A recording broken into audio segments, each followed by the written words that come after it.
Welcome to today's urgent update on the Russia-Ukraine war, where Europe is weighing bold financial and military options as fighting and diplomatic tensions continue to escalate. With Donald Trump preparing to return to the White House, global attention is fixed on how shifting leadership could reshape alliances and the future of the conflict. Buckle up. The situation is moving fast. European leaders gathered in Brussels this week for a high-stakes summit focused on strengthening Ukraine's defenses amid Russia's ongoing invasion. At the center of debate is a proposal involving profits generated from nearly 300 billion euros in frozen Russian central bank assets. EU officials say these profits, estimated by analysts to be 15 euros to 20 billion euros annually, could be used to support Ukraine's military needs and long-term reconstruction. The plan has faced resistance, most notably from Hungarian Prime Minister Viktor Orban, who has called it legally and morally questionable and warned that it may not pass unanimously.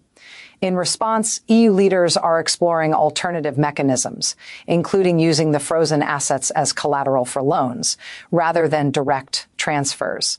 Supporters argue this approach would ensure accountability for war damage without violating international law, while critics warn it could provoke retaliation from Moscow. Meanwhile, the conflict itself continues to intensify. Ukrainian officials reported drone strikes targeting military and energy-related infrastructure in Russia's Rostov region, an area considered a critical logistics hub for Russian operations near the front lines. Russian authorities acknowledged casualties and damage while claiming that many drones were intercepted. Independent verification remains limited, but the strikes highlight Ukraine's expanding long-range capabilities despite ongoing manpower and resource challenges. Moscow has rejected recent international efforts to establish a commission to calculate war damages, dismissing the initiative as politically motivated and lacking legal authority.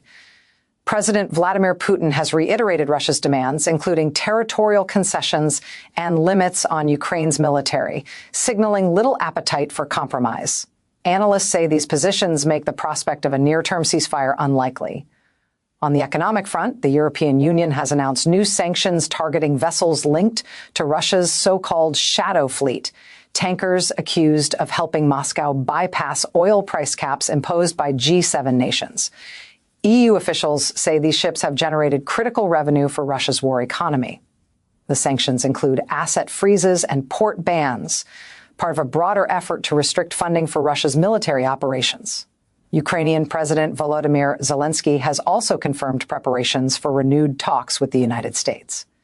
These discussions come amid speculation over how Washington's Ukraine policy could evolve under Trump's leadership. European leaders have privately expressed concern that pressure for negotiations could grow, though Kyiv continues to emphasize the need for unity and security guarantees.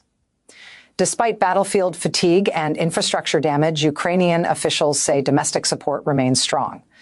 Western surveys and polling agencies suggest a majority of Ukrainians still favor resisting Russian advances, even as blackouts, mobilization pressures, and economic strain continue.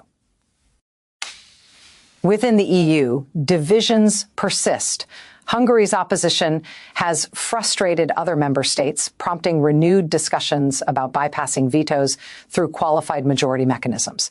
The debate reflects broader concerns about unity within the bloc at a critical moment. On the front lines, movement remains limited. Analysts describe the fighting as a war of attrition, with heavy losses on both sides and increasing reliance on drones and artillery. Winter conditions are expected to slow large-scale offensives, though both sides continue to prepare for potential shifts in the spring.